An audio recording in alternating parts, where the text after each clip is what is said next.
Salut à tous, ravi de vous retrouver sur canalturf.com pour évoquer le programme et les réunions de ce mardi 7 juin. Direction Vichy pour la réunion principale.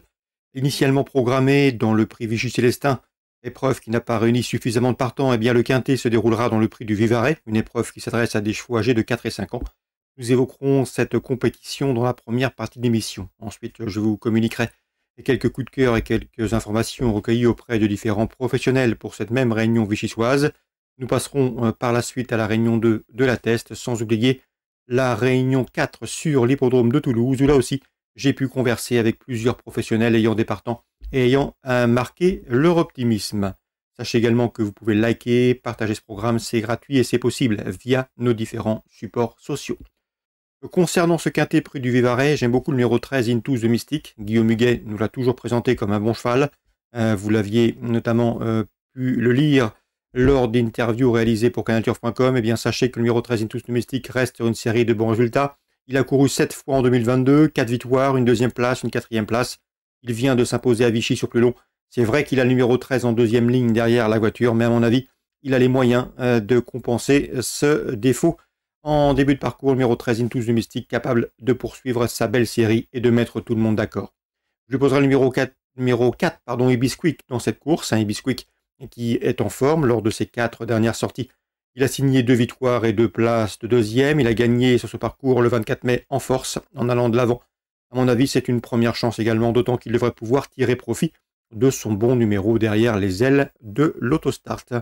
Le 5, Imhotep Madric, n'est pas un modèle de sagesse, mais avec Eric Raffin en manette, et si le cheval consent à tracer un parcours complet au trot, il a les moyens de conclure sur le podium. Le 3, Heart of Glass, a également prouvé qu'il était compétitif à ce niveau. Le 2, Islam Ores, est une jument honnête, qui aime courir caché, qui apprécie les parcours de vitesse. Et à mon avis, ici, avec ce bon numéro derrière la voiture, elle peut parfaitement tirer son épingle du jeu, d'autant que Jean-Michel Bazir sera au sulky. Le numéro 8, Evan Quick, est un cheval qui, ici, doit pouvoir bien faire. J'avais bien aimé sa prestation un corps de mai courant avril, le 20 avril, où ce jour-là, le cheval avait longtemps patienté avant de tracer un bon dernier kilomètre.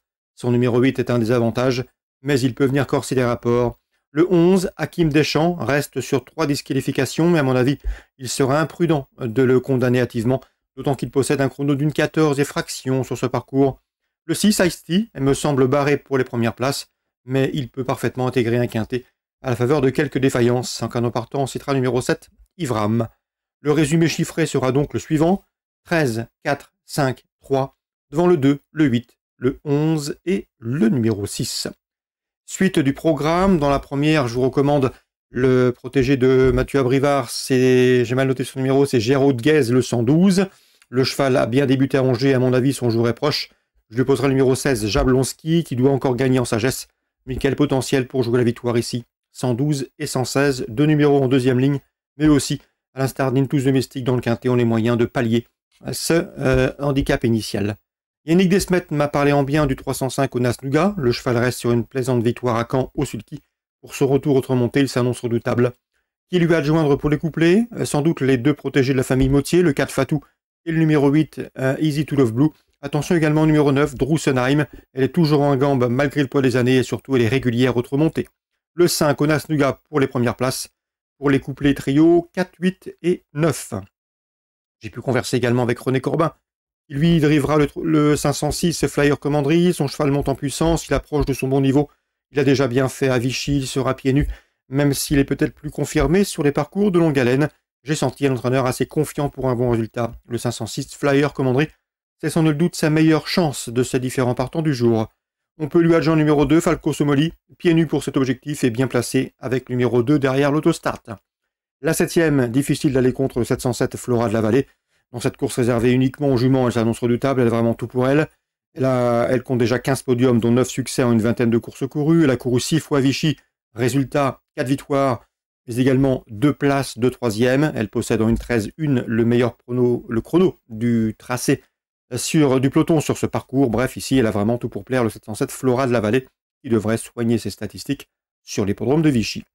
Concernant la 8e, le Grand Prix du jour, j'aime beaucoup le 803 Jean-Claude Muse, entraînement Jean-Michel Bazir, mais propriété de Yannick Desmet, lequel en escompte ici un très bon classement. Le lot est à sa portée, le cheval devrait répondre au présent et jouer la victoire. On lui adjoindra dans cette course, numéro 1, c'est Hidalgo Denoé, un 5 ans ambitieux, Et le numéro 11, Eddie Duvivier, qui reste certes sur 2 victoires, mais qui devra composer avec un rendement de distance, 803, 801, 811.